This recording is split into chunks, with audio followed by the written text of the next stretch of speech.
On to general items. Number 15, Gaucher Aquatic Park. Brad McIntyre.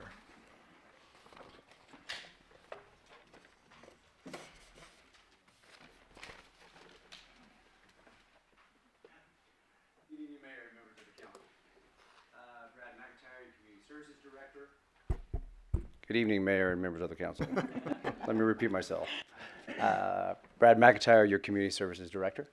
At a special meeting we had, I'm following up on council's directive to give us information on the, go ahead, next 5, our aquatic fee comparison with jurisdictions. I'll introduce Ann Gillen here in a second, our aquatic supervisor. Programming that can be offered throughout the year-round utilization of the complex, tracking of contracts, and then an update on our frac agreement.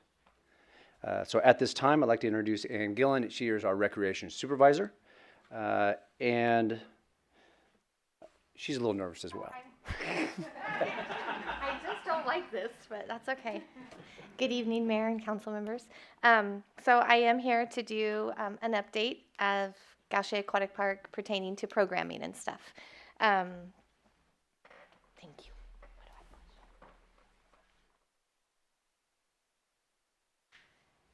Okay, so I did a survey on 18 cities, including Yuba City. So all of the fee comparisons you'll see here are based on 18 cities, including us. Our public swim price per 2.5-hour session, it gives all the cities and what is charged for a 2.5-hour session, which is what we offer at the Gap. As you can see, we are on the higher side of it. The average fee is $3.66 for every 2.5-hour session, and our fee is $5. Our group swim lessons, so it's the same. Some of them are the same as ours, 8 lessons. Some of them I'm not sure how many, but based on what we offer, and then the private lessons, the same. So based on what we offer, an average group lesson is $66. Our fee is $50, and an average fee private lesson is $172, and ours is $20. So we are on the lower end of our swim lessons. Our lap master swim, we do offer pretty much the same as most. Some don't offer lap swim at all. Those that do, we have a monthly thing and a 10-visit pass, as well as some of them. That's for lap and masters, so just a lap swim person that comes in to just swim laps for exercise, or a master that's in the master programs that actually is a little bit more competitive. Our water aerobics, most everybody does offer water aerobics. For the lap swim and masters and water aerobics, it's kind of hard to get an average because it's kind of different. Some offer 8 classes, some offer 10. For the lap, what they offer their monthly fee for maybe are more hours than we offer for. So I do not have an average or anything for that. Birthday party rentals, not a lot offer birthday parties, but fortunately we are one of the ones that do. Private pool rentals, the same. Our junior lifeguard program. Twilight. Now, Twilight's kind of unique. Not a lot of people offer Twilight, but fortunately we are one of the ones. And what Twilight is we offer a nighttime swim from 8 to 10 p.m. in the evenings on Saturdays. Tot time, same kind of thing. Not a lot of people offer it, but fortunately we do. And it is for 0 to 5-year-olds in our playground structure in our no depth entry pool and activity area. And that's on Friday mornings. Other programs offered, these are just kind of things that other cities offer. So there's not a lot of different things that we don't offer here, but there are some things that I'm looking into and stuff to try and see if we can offer here. So our year-round programming results. This was done. So this was a survey that was done through SurveyMonkey. And we put it out to all of our participants in any recreation program. So we have an email blast that goes out in our ActiveNet program, and it went to anybody that has ever registered for anything in our recreation. It could have been youth basketball. They're still going to get the. So it went out to thousands. We also put it on Facebook. So it was out on Facebook, and so it ran for a week, and we received 281 responses. One of the questions was, would you participate in swim lessons if they were held after school during the school year? And out of the 281, 197 people said that they would, which is 70%. So that's definitely a good thing. Which seasons would you participate in programs? Of course, the summer is going to be the highest. That's when people like to swim. But overall, a good average for all of them. Which time frame would you attend water aerobics? The majority was evening, and that is something that we don't offer right now, but is a possibility that we can get in. We do have our lunchtime right now aerobic class that's popular, and speaking to the ones that are participating now, they enjoy the morning, afternoon ones. What time frame would you attend lap swim? The biggest percentage was in the evening from 5 to 8, and we do offer that. So that is something that we already offer, and we do offer the lunch program or lunchtime as well. So evenings, we do offer that. So then we're going to get into what we could possibly start offering. So from talking to people and from the fee comparison, a few of the programs became potential programs. I'm still looking over the survey that we did through what's that monkey thing I said? Survey Monkey. So the Survey Monkey. So I'm still going through all those. There's a lot of things in there that still could be possibilities, but just a few. Is our swim lessons. So instead of just having summer swim lessons is what we offer now, there's a possibility to have spring, summer, and fall, maybe after school in the spring and fall. Lap and master swim, additional hours, offering maybe additional hours. And then potential new programs, synchronized swim, float fit, aqua spin, water polo. Pretty sure everybody knows what synchronized swimming is, but float fit is a program where it's kind of like a water yoga on a float fit mat, or board really, or maybe you could use a paddle board. It's just something like a yoga thing in the water on a float. Aqua spin is actually a spin class underwater, so bicycles underwater, and then water polo. Additional programming at the Gap. So hopefully some of these things we can get going, maybe hopefully having a partnership with the chamber to host an open house at the Gap so people can just come and see what we have and see everything, just kind of have an open house. A pumpkin hunt is a kind of like a floating pumpkin patch where you get to go in and pick a pumpkin out of the water. So it's you get to swim and you get to retrieve a pumpkin. Soggy dog days.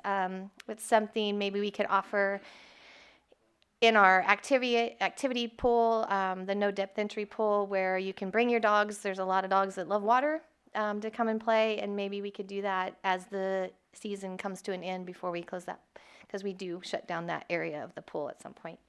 A mini triathlon. We have the water already. Hopefully I'm going to be talking, and hopefully we can get something maybe with the fairgrounds is right next door, maybe doing a run there, and we have the pool. So different kind of options for that. New Yuba City resident mailers. I have been checking into, there's a program where I can get mailers out to new Yuba City residents. So it would just go to new residents in Yuba City, the kind of little welcome package thing. So they can learn about us as they move in. And then a military appreciation day. Don't know what that looks like yet, but it would be nice to have something like that and maybe get that out there.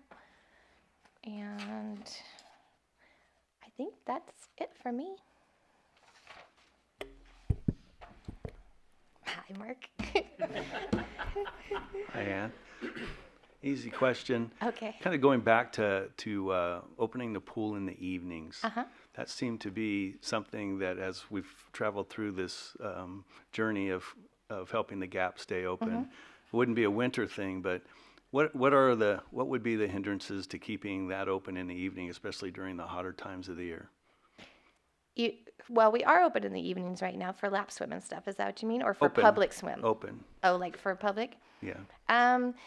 The biggest struggle would be staffing as far as lifeguards and stuff, because they do lose a lot of them that go back to college. And but that would just mean, I mean, it's possible. It's just there's the logistics and all that stuff of it. But it's in the, like, you mean like right now, like when it's still hot out in the September.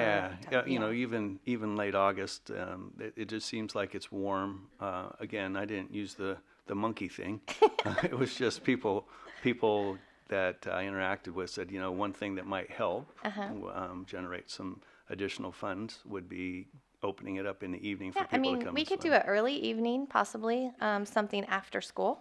Maybe like starting after school and then finishing early evening before dinner and stuff like that. And then still have our fitness programs and our other programs, our frack and fitness and everything happening in the evenings. But maybe have a public swim after school, maybe. Okay. Something like that. I can look into that. Yeah, thanks. Through the mayor. First of all, thank you. Sure. That is great information, and that is yes to all of it. I see your enthusiasm, and it looks like we've got a lot of ways to get a lot of bodies to Gaucher Aquatic Park, and that's ultimately what we were trying to do when this process began, is keep it open year-round and get people to use it. So I think you've got a great listen to the survey monkey, listen to the monkey, Yeah. and get more programs in the evening, more things to get kids there. I know talking with people in the public, tot time was off the charts. I heard over and over about tot time. So look at how we can expand programs, but great job. Thank you. All right. Thank you very much. Good job. Anybody from the public care to say anything about the item? Yes, sir. Am I supposed to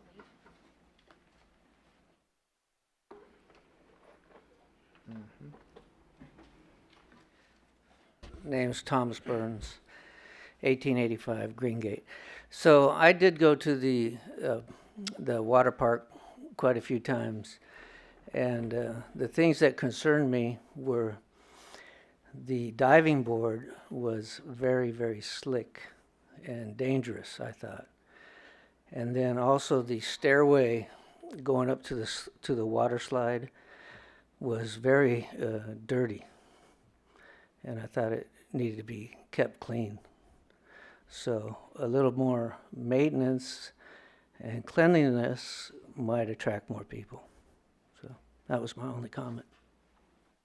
Thank you, Mr. Burns. Anybody else?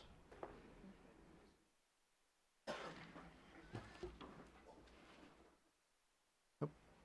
Yes, sir. So on the topic of tracking contracts, community service, we've created a very extensive spreadsheet. Staff enters the contract information, and then on a monthly basis, I'll be meeting with my administrative assistant to review upcoming contracts, whether we're 1 month out, 2 month out, and that's the process of that. For our FRAC agreement, I will now ask our attorney, Mr. Shannon, to give a Thank briefing. you, Mr. McIntyre. Council, I hope you don't mind if I just give it from here. It'll save walking back and forth. No problem. Just a very brief update. We have been in negotiations with FRAC to update the contract. We currently do not have a contract with them. We met last Thursday, was our last meeting. We've been having very positive steps forward in completing the contract to be presented to the City Council for presentation. The draft proposed by FRAC basically does the same rate as the old contract, has the same number of lanes and times as the old contract. It does require FRAC to help with the covering of the pool so we can retain some heat and reduce some energy costs that way. And we also have some contract cleanup and some other updates to the language to refresh and bring the contract up to more current standards. I know the council requested and had questions with regards to insurance. FRAC provided insurance certificate of liability at the very first meeting. We still have some coverage issues that we need to address on that, and we're still running down some endorsement issues to see what the scope is and see that we're completely covered so that we have security. So we're still in the process of doing that. We have had one hurdle come up during negotiations last Thursday, and as part of the contract documentation process, we reviewed the Secretary of State website with FRAC. The Secretary of State has listed the corporation as being suspended, at least at this time. This could affect FRAC's ability to enter into a contract and may potentially affect insurance coverage as well. FRAC is in the process of addressing this, and we hope to have an update for you in the future, or at least at the next meeting, with regards to the status of that. And I'm available for any questions you may have. Thank you. Question? Through the mayor, Mr. Chaffin, being very familiar with the Secretary of State and corporate law and things, is this a small problem with the suspension? Because when a corporation is suspended, they can't enter into contract. There's all kinds of things. And if it's as simply as not filing with the Secretary of State, your statement of stockholders, that can be remedied real fast and be done. But is this a small problem, or is this problem run much deeper? I still do not have all the information yet. FRAC may actually have that, either Sharon or Holly, who might be able to address that, and maybe that could be better addressed to them. Okay, same question, Holly? So Sharon has done some digging on this, and it's sort of somewhere in between. It's not an easy fix, but it is a paperwork error. So there have been some paperwork that hasn't been filed, and it's just going to take some time to get that done. I would think it's probably 2 to 3 weeks before we can file it, because there is some information we've got to dig up. But from all indications from the conversations with the Franchise Tax Board and the Secretary of State, once it's done, it's pretty quick from there. Okay, does the problems just lie with Franchise Tax Board? This starts, because I do tax, so if you got Secretary of Right. State, Franchise law. Tax Board is involved in it, then that tends to go to Treasury.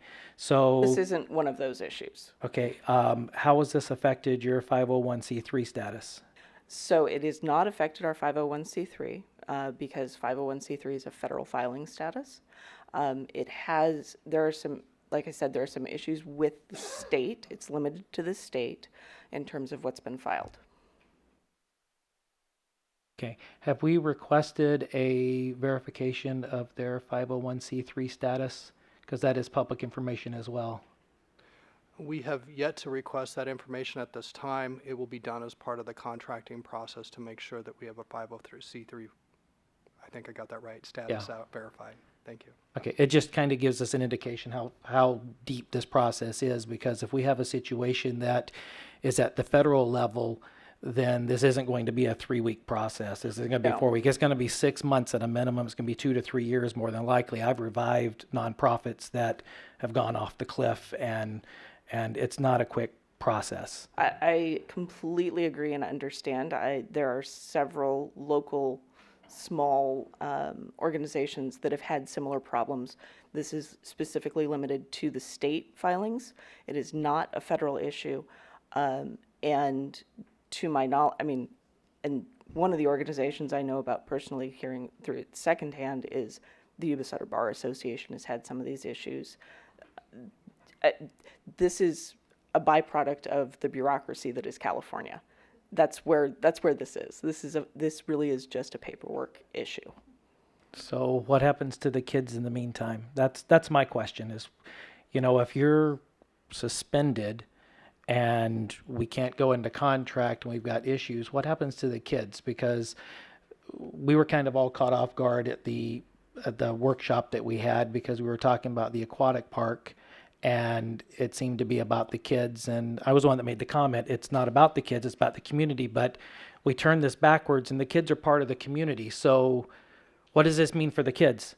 So the kids are actually registered through USA Swimming, and in terms of their registration and their ability to swim, they can continue swimming. This isn't, whether or not FRAC is a state corporation or something else, all of those kids could essentially go in, become unattached, and still be coached in the same pool. It's not in terms of frac and the kids, it does not impact that at all because of how USA Swimming is governed. Okay, I understand that with USA Swim. I guess help me out here because I'm more concerned about the kids and how we take care of them, because I met with a parent on National Night Out who had approached me and heard that FRAC was not going to take anyone else and just different things, and really concerned. And I made that mom a promise, and that promise was very simply put, that if, something happened because of what she was hearing, that these kids got to be taken care of. So I want to know what we can do from our attorney, because we have legal issues, potential insurance issues, we have potential 501c3 issues.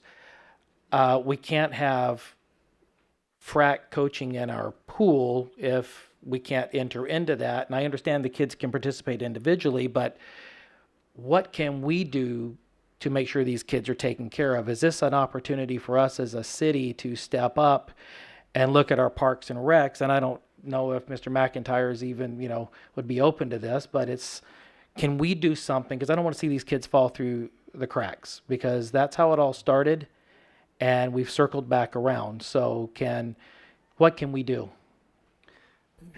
The city and FRAC are in somewhat of a difficult circumstance right now because FRAC can't enter into any contracts and they're technically suspended. It's almost in some ways like they don't exist as a corporate person. Right. So that creates issues, or potentially creates issues with your insurance coverage in the short term until it gets fixed. There are some other issues that creates. I do not have all the answers because I don't have all the information. And my suggestion or recommendation to you is, if you were interested in looking at how this would be approached, or at least programs, a way we could get coverage, my recommendation would be recommend that FRAC sit down with like Ann Gillen and Brad McIntyre and the Parks Department and see what they could do with regards to programming, or what programming options may be available, or what the FRAC or the children's needs are in order to address that. I can sense and understand the council's concern about the insurance coverage issue, and that this is kind of a little bit of a sideways twist in our path forward. But at this particular point, I don't have sufficient information from it, and I would actually refer to FRAC and to the Parks Department as the individuals who would have the expertise to probably draft more options for the council that would be viable. Okay.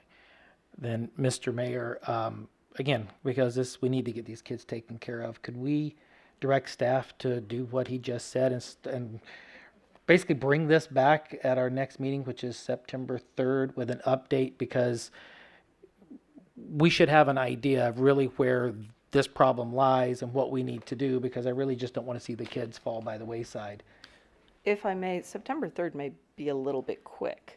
I think in terms of FRAC, and part of the issue is we don't know how big the issue is in terms of the paperwork and all of that. I guess I would ask for FRAC's perspective to have it be the meeting after the September 3rd one, 2 weeks more, and that'll give FRAC some time. That'll give FRAC some time to really figure out the paperwork, get that filed.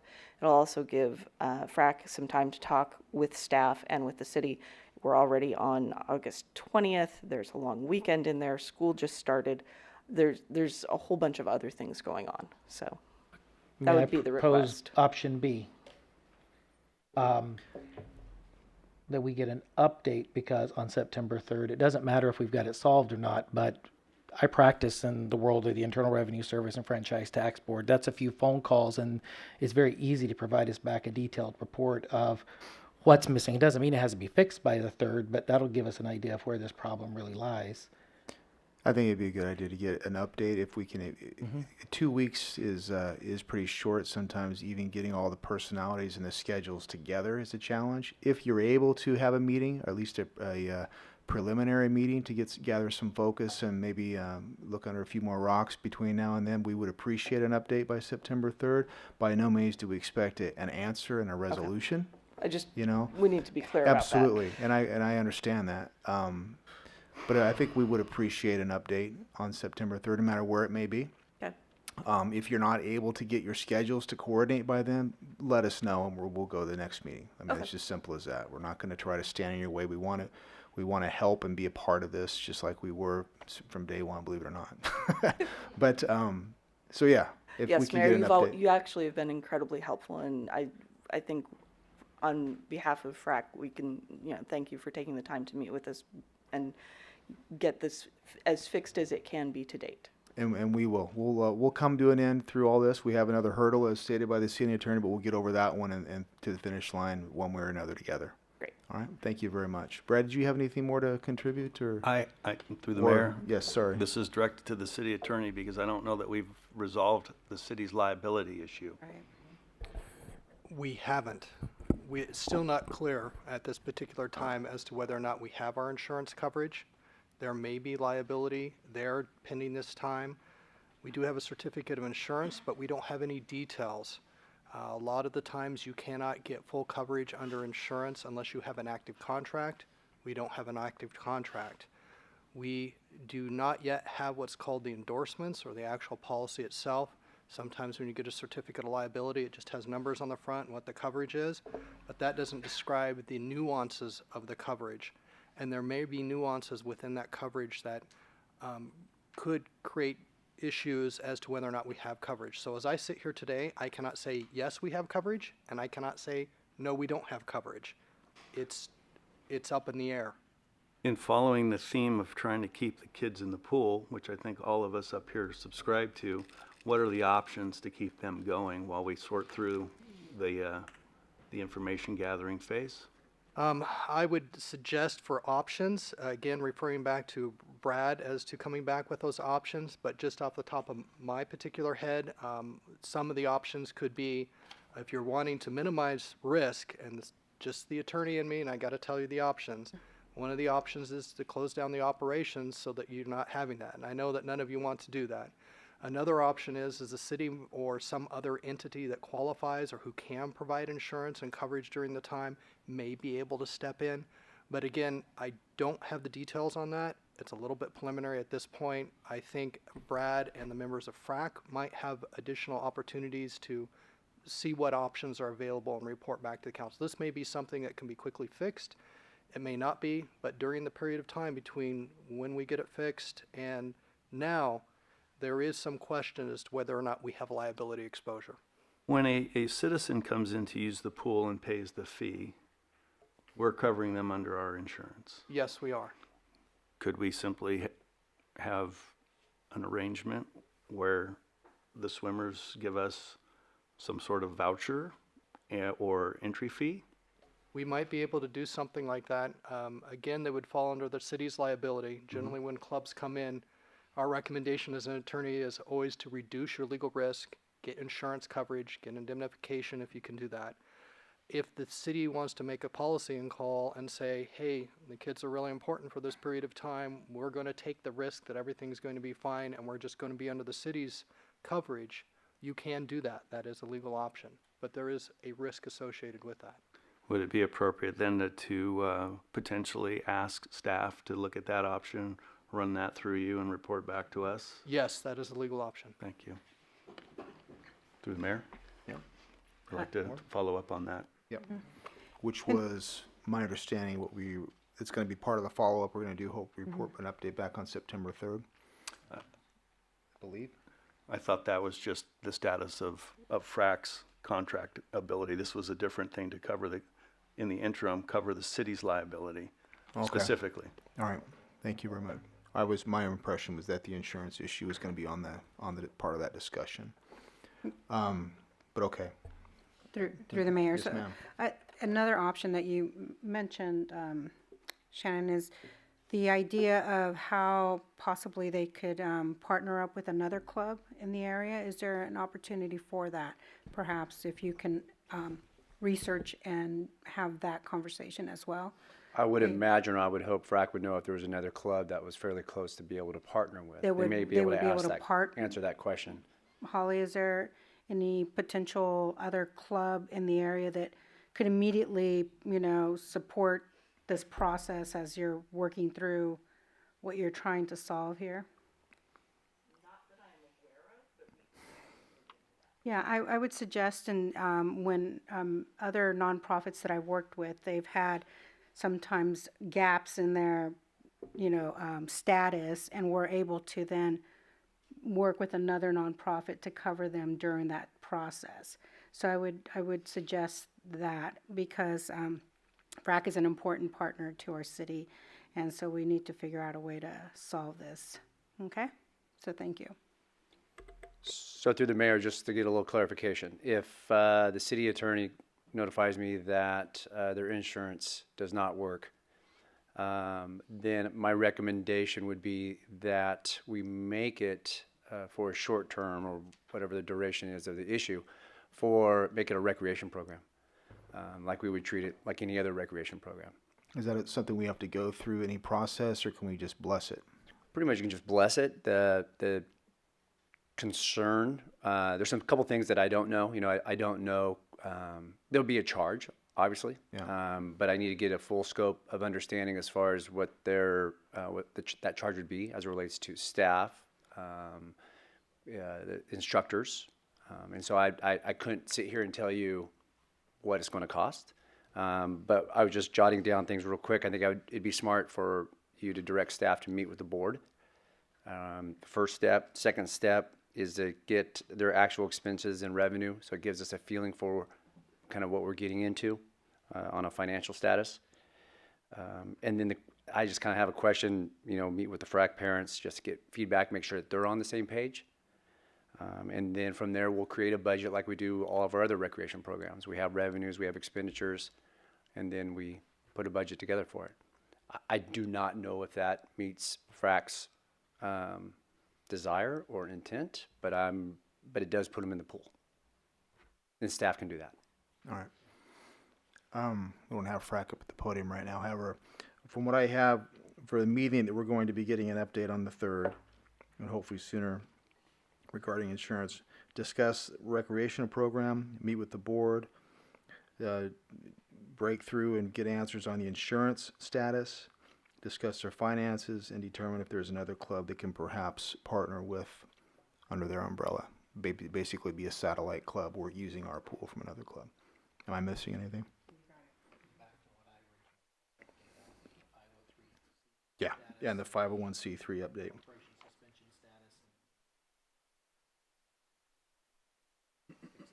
Okay.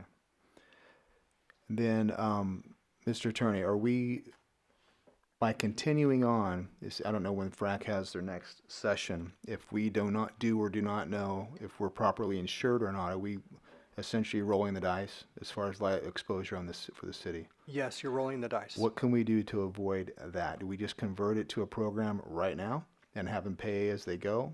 It would be under the city's ambient right now, as with any other swimmer, unless there are special insurance provisions I don't know about. Typically, when you step foot on city's facilities, however you're getting on there and paying for it, you would be covered under the city's liability insurance, and we're part of a risk assessment pool. Now, Robin or any one of the other financial people may have a little bit more information on how that's done. At this point, I don't have the information exactly how the city's coverage is. I could come back. But if we don't know that 100% that we have coverage at this particular point, you're rolling your dice just like you are any other person who comes onto the pool, pays their money to go in, and goes into the swimming pool. So I believe our insurance should cover them based on just general insurance principles. We are at a risk. There won't be somebody else that we can claim on their insurance if unfortunately one of these kids gets hurt. But that's a risk that we also carry with all users of the pool right now who are not members of FRAC. So if we do, for lack of a better word, nothing at this point, any child that goes through under the umbrella of being a member of FRAC, they're covered at the same level as anybody else, any other person that comes in? And I hesitate, I would normally just say yes, but I have to say yes with an asterisk. Okay. I haven't read our policies, so I don't know what the scope of the city's actual coverage is. But in general principles, they would be covered. So as a general rule of thumb, if they're coming in and using our pool and, heaven forbid there's some sort of incident where somebody gets hurt, it would usually be part of our insurance or part of our risk coverage pool that we're in that would cover that. Okay. Are you good? Yeah. All right. I don't like uncertainty when it comes to liability, especially something like that. But all right, yeah, go ahead. So essentially, instead of having an additionally insured, we're taking the full burden. Exactly. And if I'm not going to what if it. I'm going to keep my fingers crossed and nothing will happen. Yes. Everything's going to be just fine, right? One final question. Yeah. From a legal standpoint, does it make a difference if they're on our property in an assumed free position because the kids aren't paying when they come in? Does that change if they paid a monetary amount to come in for those? Because a lot of times that changes the natures inside of a insurance type contract. So, you know, we've been getting rent from FRAC, but we don't have a contract.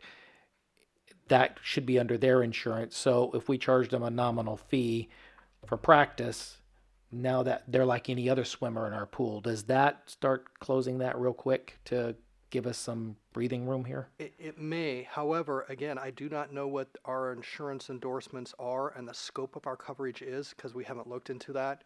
Sometimes it makes a difference, sometimes it doesn't. And what we have is a whole bunch of ambiguity at this point and a surprise, and we're trying to sort through this. We don't have a lot of the information that we would normally like. So I'd like to give you an answer, yes or no. The general principle is they're probably coverage and we would be liable for them, and right now they're just additional assureds at the best.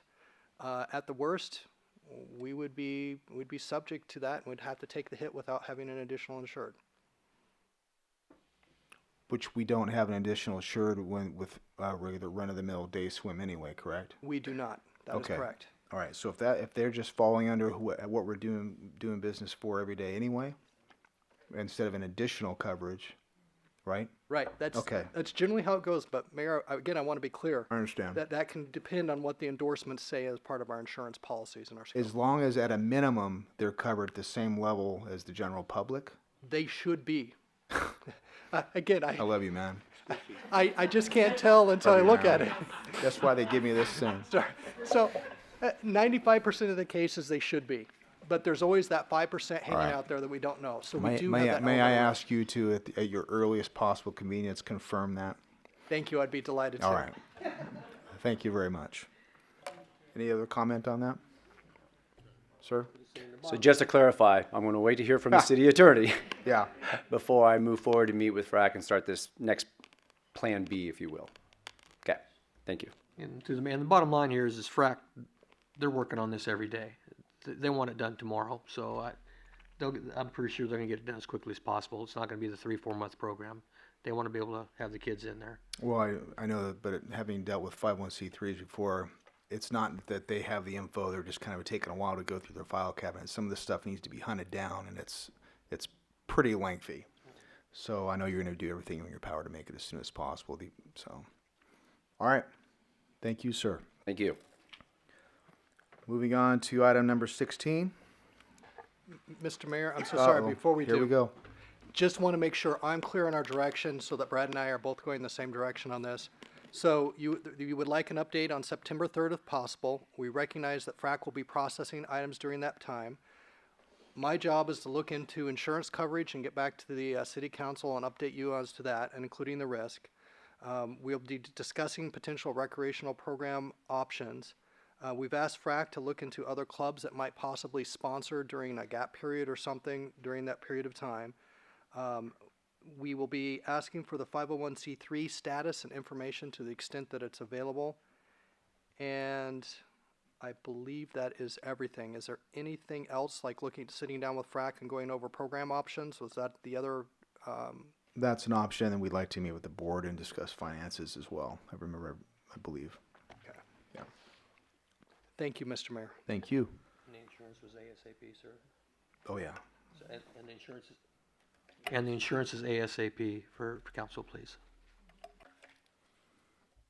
Anything else before we move on to number 16?